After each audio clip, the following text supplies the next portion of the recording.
Bonsoir et merci de nous ouvrir vos portes pour passer un temps de louange et d'étude de la Bible ensemble. On s'installe confortablement, bon sabbat chez vous commence maintenant.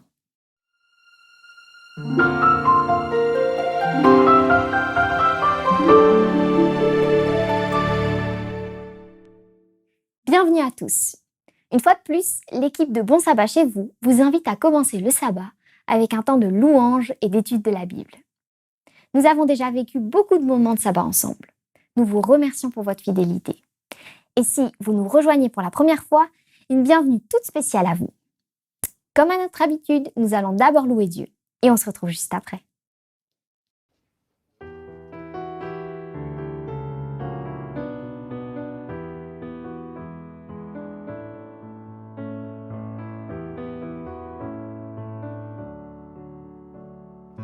Tournez les yeux vers le Seigneur et rayonnez de joie. Chantez son nom de tout votre cœur. Il est votre sauveur. C'est lui votre Seigneur. J'ai recherché le Seigneur et il m'a écouté.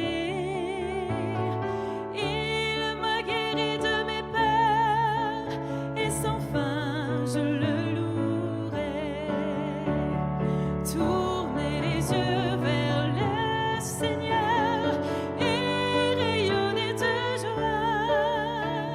Chantez son nom de tout votre cœur. Il est votre sauveur. C'est lui votre Seigneur. Dieu regarde ceux qu'il aime. Il écoute leur voix. Il consolera leur peine. Il guidera leur pas. Tournez les yeux vers le Seigneur et rayonnez de joie. Chantez son nom de tout votre cœur. Il est votre sauveur. C'est lui votre Seigneur. Ceux qui cherchent le Seigneur ne manqueront de rien. En lui ouvrant grand leur cœur, ils seront comblés de bien. Tournez les yeux vers le Seigneur et rayonnez de joie. Chantez son nom de tout votre cœur. Il est votre sauveur. C'est lui votre Seigneur.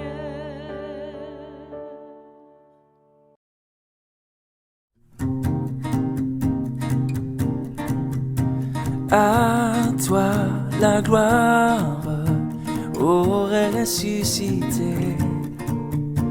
À toi la victoire pour l'éternité.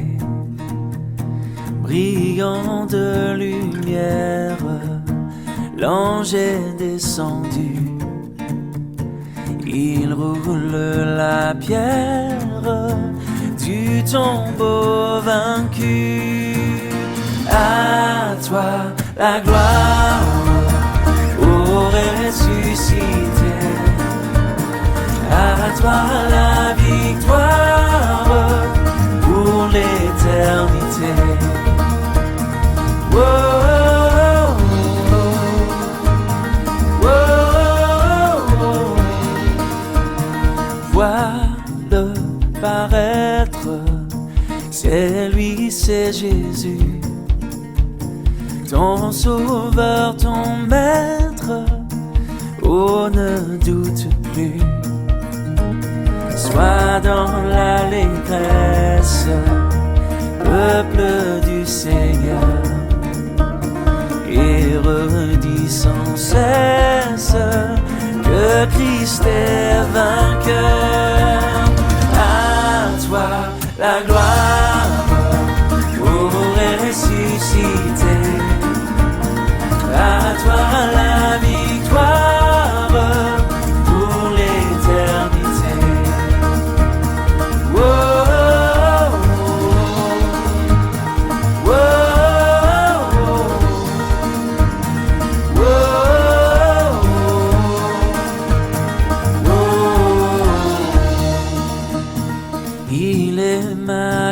victoire, mon puissant soutien, ma vie et ma gloire, dont je ne crains rien.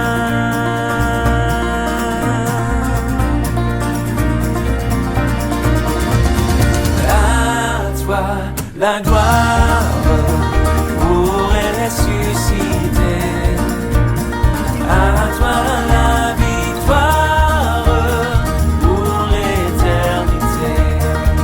Oh, à toi la gloire pour ressusciter, à toi la victoire pour l'éternité.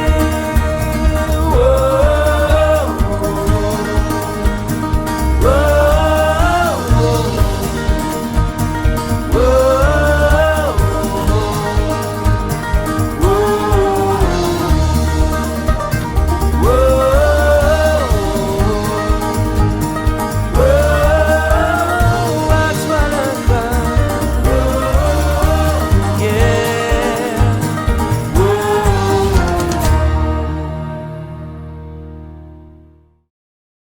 Ne crains point, désormais tu seras pêcheur d'hommes.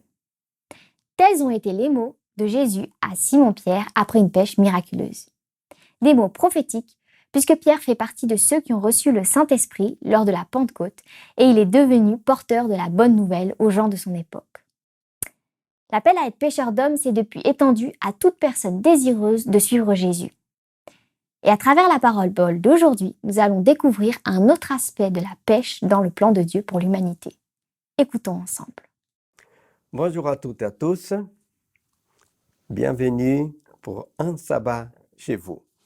Nous allons aujourd'hui réfléchir sur une petite parabole, une toute petite parabole biblique qui nous parle d'un filet. Un filet qui est jeté dans la mer ou dans un lac, comme c'était Jésus au lac de Génézareth. Mais la Bible utilise des fois les termes mer. Un filet qui est jeté, Jésus a dit, et qui ramasse toutes sortes de poissons. Après, les pêcheurs vont se mettre au bord, à la plage, ils vont séparer les bons poissons dans un panier, les mauvais à la poubelle. Il dit, voilà, ça sera jeté. Je vais même vous lire ces versets parce que c'est important. Le royaume des cieux ressemble encore à un filet qu'on a jeté dans la mer et qui attrape toutes sortes de poissons.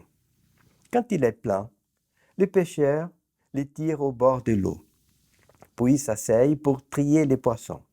Ils mettent les bons dans des paniers et rejettent ce qui ne valent rien. Ainsi en sera-t-il à la fin du monde. Les anges viendront séparer les méchants d'avec les bons. Bible en français courant. Ce n'est pas les anges qui vont décider qui va être sauvé ou non. Dieu a décidé cela par les jugements que nous, adventistes, comprenons qui a commencé en 1154. Et quand Dieu va venir, ils vont juste, voilà, symboliquement, Dieu va mettre les uns d'un côté, des autres. Voilà.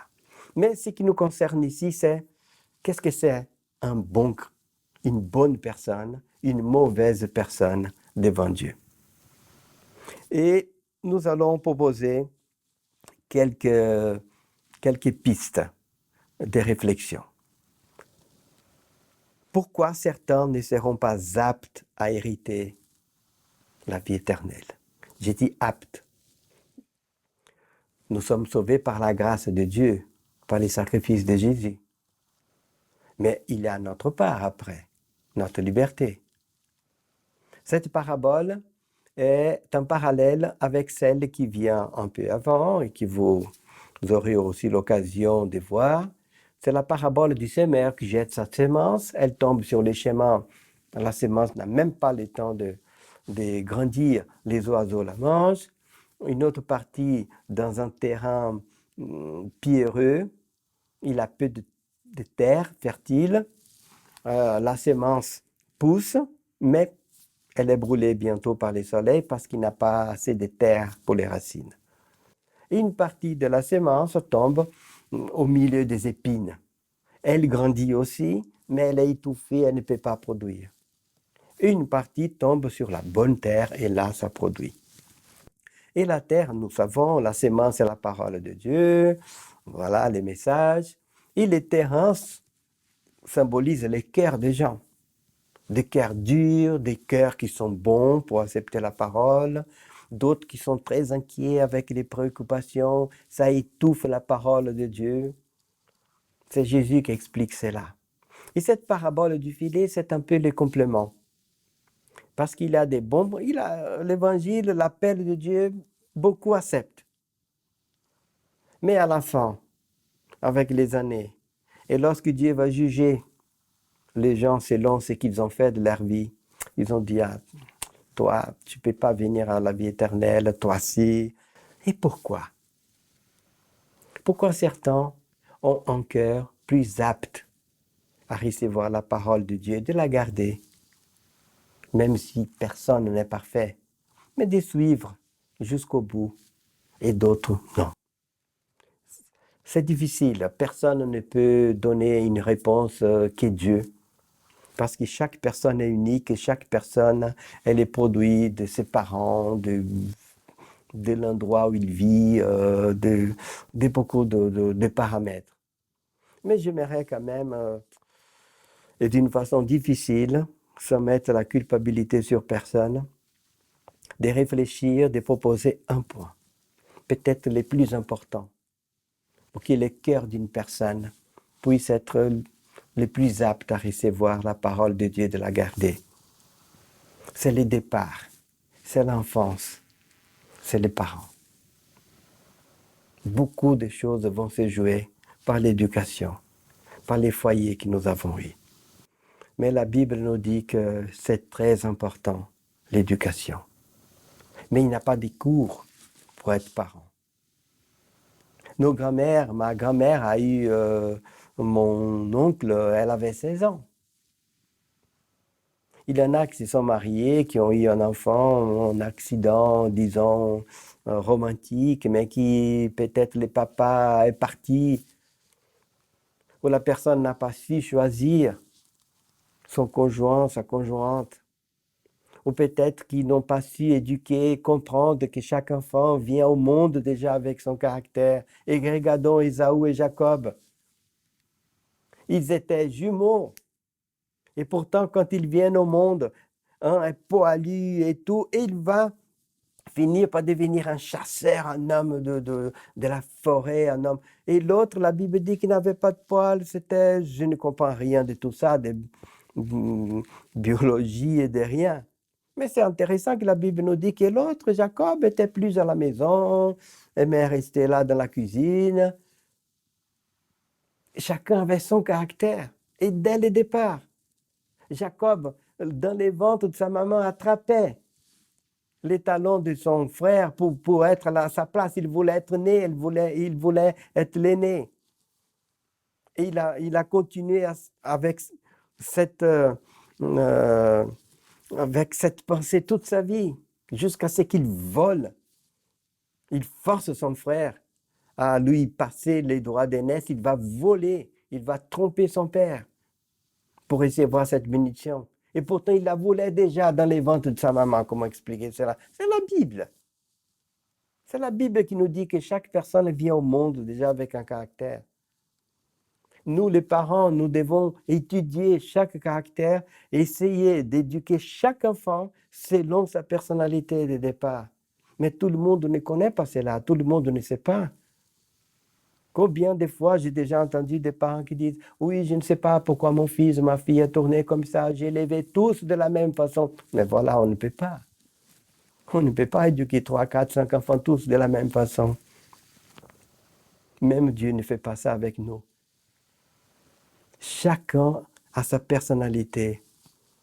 Et combien d'enfants n'ont pas eu de père, de mère, ou qu'il y a eu des disputes à la maison, ou qu'il y a des enfants, par exemple, qui ont besoin de plus de sécurité matérielle, qui sont un peu plus vaniteux depuis petits, qui ont besoin de certaines choses, de vêtements. Ils sont comme ça, ils n'ont pas appris. Et d'autres, non. Peut-être la sœur ou les frères est content avec n'importe quoi. Il a des enfants qui, tout jeunes, ont honte d'aller à l'école si le papa n'a pas une bonne voiture. Et les frères ou la sœur s'en fichent de cela. Il ne faut pas dire à celui qui a un peu honte de votre voiture, aujourd'hui ça n'existe plus dans nos régions, mais avant, si votre voiture est un peu là, rouillée, on ne sait pas quoi, il ne veut pas être déposé devant l'école. Il faut respecter.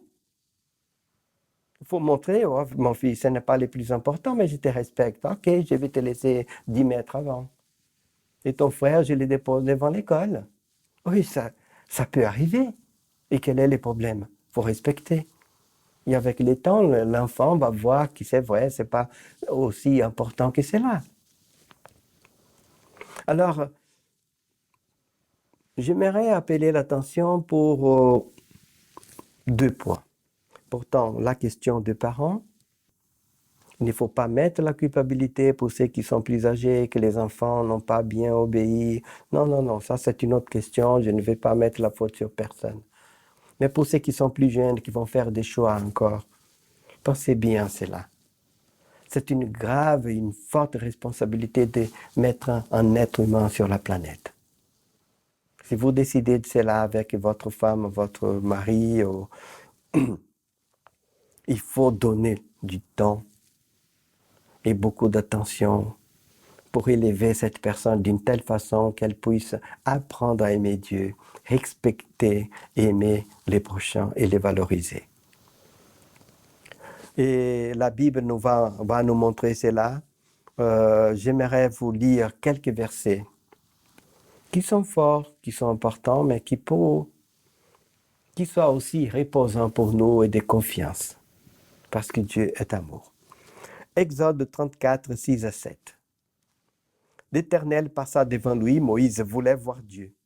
Et Dieu passe sa lumière, et la Bible nous dit, l'Éternel passa devant lui et s'écria, l'Éternel, l'Éternel, Dieu miséricordieux et compatissant, lent à la colère, riche en bonté et en fidélité, qui conserve son amour jusqu'à 1000 générations, qui pardonne l'iniquité, la rébellion et le péché, mais qui ne tient point les coupables pour innocents, et qui punit l'iniquité des pères sur les enfants et sur les enfants des enfants jusqu'à la 3e et 4e génération. Qu'est-ce que c'est dur d'entendre ça? Ça nous fait peur, hein? Mais Dieu n'est pas méchant. Ça ne veut pas dire qu'un père, une mère, quelqu'un a commis dans sa jeunesse des fautes. Et Dieu dit, ne t'inquiète pas quand tu vas te marier, que tu vas avoir des enfants d'ici 30, 40 ans, et tes petits-enfants, tu vas voir, je vais les châtier. Ça n'a rien à voir avec ça. Dieu n'est pas injuste. Ce que la Bible veut nous montrer ici, c'est que si moi, dans ma jeunesse, j'ai fait certaines choses, que je ne demande pas pardon, et que je raconte même des fois à mes enfants, et que des fois ils font la même chose, je ne les corrige pas, alors ça va continuer. Et nous allons voir cela clairement. Après, vous allez voir dans les documents 8 que je vous laisse, c'est intéressant, ça s'est accompli dans la vie d'Abraham. C'est mal, des 4 générations. Abraham a menti à Pharaon en disant, c'est ma sœur par rapport à Sarah, pour réussir dans ses affaires, pour entrer dans les pays et réussir ses affaires. Après, il a menti aussi à un roi cananéen. Oui, c'est ma sœur. Et vous aurez les passages. Et pour réussir ses affaires. Et il n'a pas demandé pardon. La Bible ne dit pas qu'il a demandé pardon. S'il a demandé, la Bible ne le dit pas. Ensuite, Isaac, il a fait la même chose de son fils. Il a menti au roi cananéen. Ah, c'est Rebecca, c'est ma sœur. Pour être bien accueilli dans la terre et y avoir les pâturages. Et il a bien réussi, il s'est enrichi. Après, les rois découvrent que ce n'est pas, il a des problèmes, et Abraham aussi, mais bon. Et Isaac n'a pas demandé pardon. Et la Bible ne dit pas qu'il a demandé des excuses. Peut-être qu'il a même raconté ça comme un avantage à Jacob et à Isaoul. Et Jacob va faire la même chose avec Isaac. Il va mentir à son père en disant, c'est moi Isaoul. il va recevoir sa bénédiction. Ensuite viennent les enfants et ne demandent pas pardon. Bien sûr qu'il a demandé pardon peut-être à Dieu, mais pas formellement comme il fallait. Et vous allez voir que la Bible nous dit quand la personne demande pardon. Ensuite viennent les enfants de Jacob. Ils ont connu l'histoire de leur père qui a menti, de leur grand-père peut-être. Et est-ce qu'ils racontaient ça comme un regret? Je ne sais pas. Mais ils vont faire exactement la même chose. Ils vont mentir à leur père. Ils vont vendre Joseph en Égypte. Ils tuent une brebis, une chèvre. Ils passent la tunique de Joseph dans les sangs et disent à Jacob, « Ah, voici ton fils, peut-être un lion l'a mangé. » Il y avait des lions et des ours en Palestine à l'époque. Et voilà, ils ont menti. Ils ont menti aussi un jour dans un village. Ils disent, « Ah, si vous voulez appartenir à nous aussi, il faut vous circoncire. » Ils se sont circoncis et au 3e jour, ils ont tué tout le monde du village.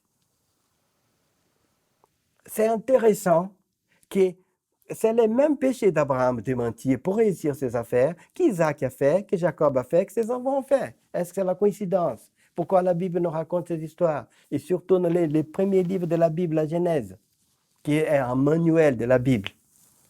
C'est pour nous montrer attention au péché des parents. Ce n'est pas Dieu qui pousse les autres, c'est exactement les mêmes. Mais ça va s'arrêter. Ça va s'arrêter à la 4e génération.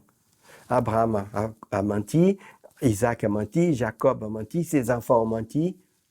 Et tout ça a eu des problèmes. Mais heureusement, ils vont arrêter avec cette malédiction. Au dernier chapitre de la Genèse, chapitre 50, vous aurez les versets pour les lire. Je vais vous les résumer. Jacob est mort, vieux, tranquille en Égypte. Et la Bible nous dit que lorsque Jacob est mort, ses frères, ses enfants ont dit, « Aïe, aïe, aïe, Joseph maintenant va profiter, va s'évenger de nous. » Et qu'est-ce qu'ils ont dit? Ils ont envoyé un message à Joseph. Et là, je vais vous les lire. Ça se trouve en Genèse 50, 15 à 21. Ils firent dire à Joseph, « Ton père, prêtez bien attention, c'est là qu'il va finir la malédiction des 4 générations. Ton père a donné cet ordre avant de mourir. Vous parlerez ainsi à Joseph. Pardonne les crimes de tes frères et leurs péchés, car ils t'ont fait du mal. » C'est Jacob qui demande déjà pardon au nom de ses enfants. Et il continue. Et vous allez dire de vous aussi, pardonne maintenant les péchés des serviteurs de Dieu ton Père. Voilà. Enfant, formellement, on va demander pardon pour ce qu'ils ont fait. Et c'est au dernier chapitre de la Genèse. La Genèse commence au paradis, l'Éden. Il y a tous les péchés, des problèmes des familles et des péchés. Et finit au paradis que la Bible compare même la terre de Goshen avec les paradis, les jardins de Dieu. Toute la famille unie, amen, tout l'amour. Et les derniers actes, c'est demande de pardon formel. C'est pour ça que Dieu, maintenant, la Bible dit, et Joseph va pleurer, il va dire, ne vous inquiétez pas. Oh là là. Et ses frères se sont même prosternés devant lui. Ça, c'est demander pardon. Ils se sont prosternés devant lui pour demander pardon. Joseph a pleuré à nouveau, il a dit, ne vous inquiétez pas, soyez sans crainte. Voilà, tout a bien fini. Et la Bible dit que c'est Joseph qui va les consoler. Voilà la Bible. Maintenant, Dieu peut bénir toute la génération d'Abraham. Jusqu'à 1000 générations, je vais faire miséricorde. Hein? Qui pardonne l'iniquité. Il a pardonné maintenant jusqu'à 1000 générations. Qu'est-ce que la Bible nous dit en Matthieu 1, verset 1? Généalogie de Jésus-Christ, fils de David, fils d'Abraham. Maintenant, Abraham peut avoir une génération jusqu'à 1000. Entre David et Jésus, c'est 1000 ans. Ce n'est pas 1000 générations, mais c'est 1000 ans. Parce que David aussi commettait des péchés, mais demandait toujours pardon. Et entre Abraham et Jésus, c'est 2000 ans. Jésus est fils d'Abraham. Mais si Jacob n'avait pas demandé pardon, formellement, je ne sais pas. Je ne sais pas si Dieu allait continuer cette génération jusqu'à Jésus. Tout le monde va mourir sans demander pardon. Ça n'existe pas. Vous voyez, c'est très important cette question d'apprendre aux enfants à demander pardon, de reconnaître leurs fautes. Parce que sinon, après, quand on va grandir, comment est-ce qu'on va demander pardon à Dieu si on n'a pas appris à obéir à nos parents, à les aimer? Si nos parents ne nous ont pas appris à demander pardon à nos frères, à nos sœurs, aux voisins, aux collègues de l'école, comment est-ce qu'on va après avoir cette relation avec Dieu? Pourtant, il est très important de penser à cela. Et quelques exemples négatifs. Je vais vous laisser à cause du temps. David, qui était un homme bon, mais il avait un fils qui s'appelait Amnon, c'était l'aîné. Ce fils-là a violé sa petite sœur, sa demi-sœur. La Bible dit que David a su, il n'a rien dit, parce que David l'aimait. La Bible dit, il ne reprocha rien à Amnon, parce que c'était son fils aîné qu'il aimait. Je ne vais même pas vous dire qu'est-ce qui s'est passé après avec ses fils. Vous allez le lire en 2 Samuel 13, 21. Il avait un autre fils qui s'appelait Adonias, un prince gâté qui voulait faire la révolte pour être roi et même déposer son père. La Bible dit aussi, jamais durant sa vie, son père ne l'avait réprimandé en disant, pourquoi agis-tu ainsi? Il laissait faire, parce que la Bible dit qu'il aimait, qu'il était tellement beau que son papa laissait faire ce qu'il voulait. Il a fini très mal.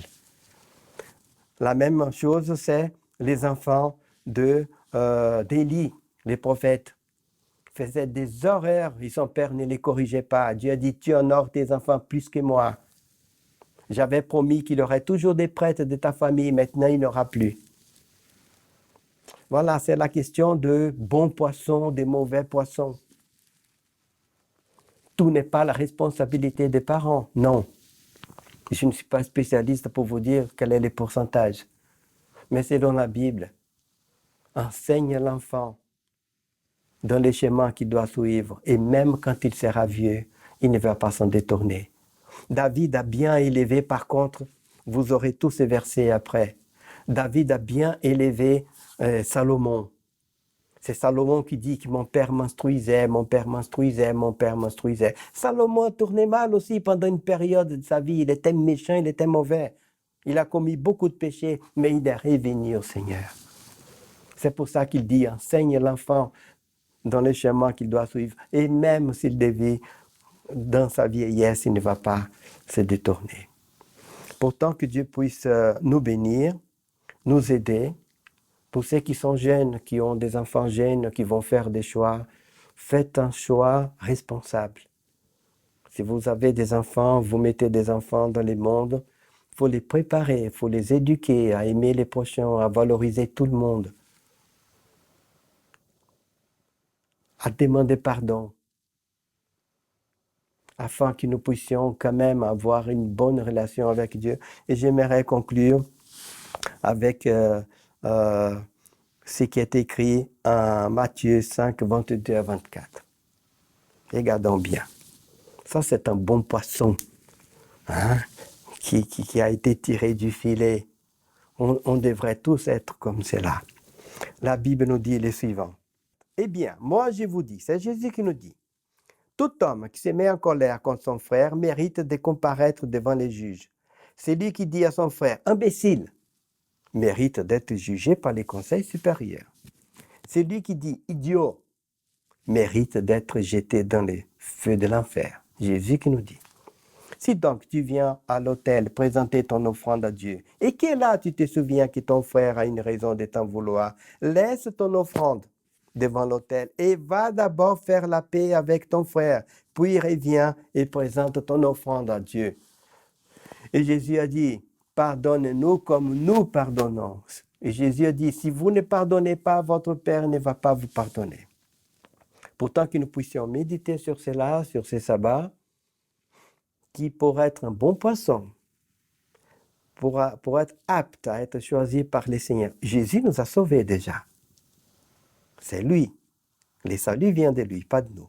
Mais pour que nous soyons préparés pour la vie éternelle, nous devons apprendre à demander pardon à Dieu et à notre prochain, afin que Dieu puisse transformer de plus en plus notre cœur selon la volonté de Jésus-Christ. Un bon sabbat à tous et que Dieu nous bénisse.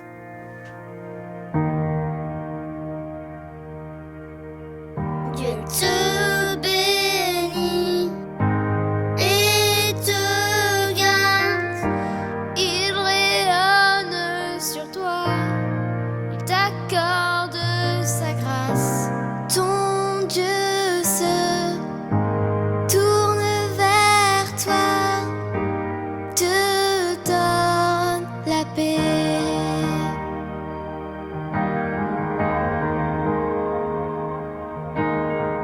Dieu te bénit et te garde. Il rayonne sur toi, il t'accorde sa grâce.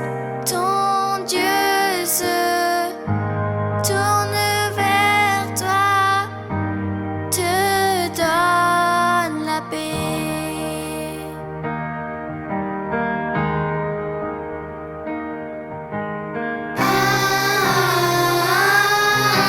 Amen.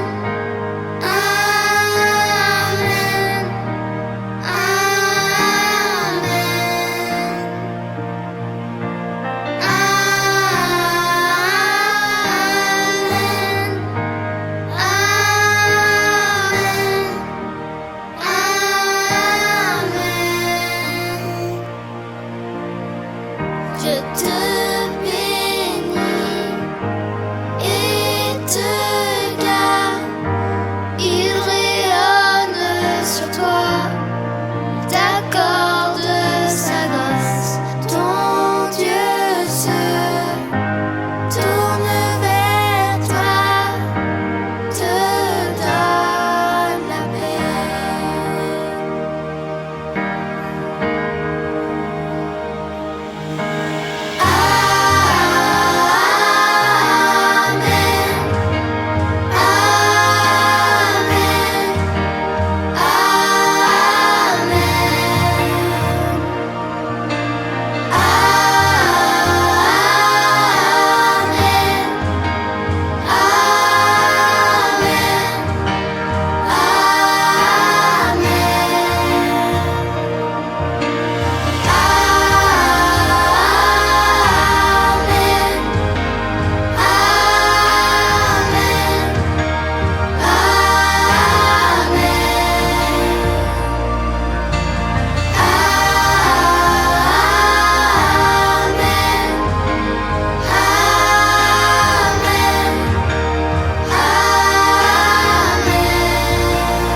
Que sa faveur reste sur toi pour plus de 1000 générations, sur ta famille, sur tes enfants et les enfants de leurs enfants.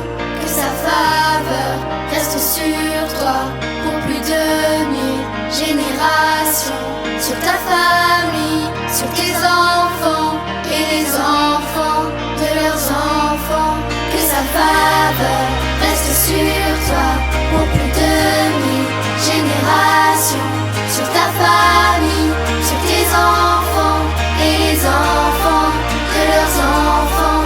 Que sa faveur reste sur toi pour plus de 1000 générations, sur ta famille, sur tes enfants et les enfants de leurs enfants. Que sa présence t'environne là avec toi, à tes côtés, qu'elle t'inonde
Merci de nous avoir suivis ce soir. Nous espérons que ce message vous a fait grandir dans la compréhension du plan de Dieu pour nos vies.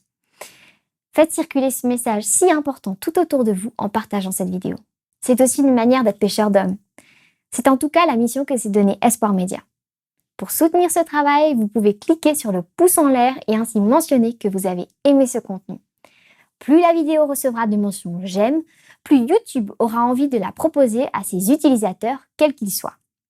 Faisons arriver ce message d'espoir et de vérité au plus grand nombre. Que Dieu vous bénisse en ce jour spécial. Oui, bon sabbat chez vous.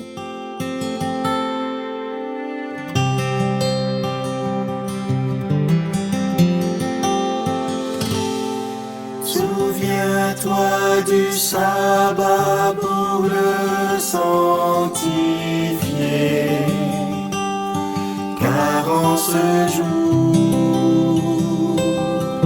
Dieu nous invite à venir le rencontrer dans son amour pour mieux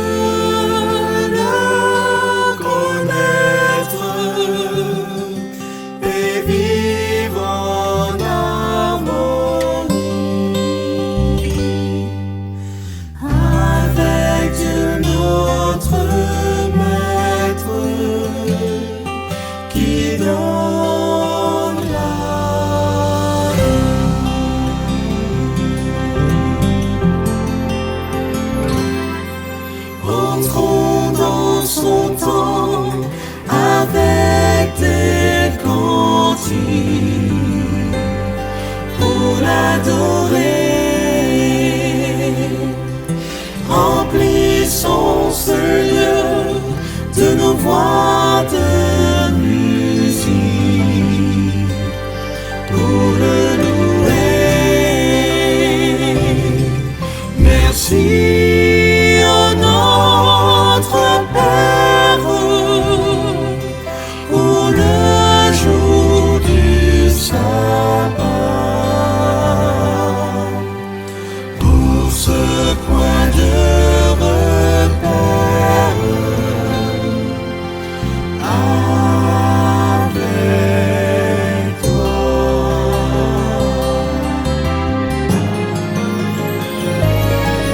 Souviens-toi du sabbat pour le sanctifier.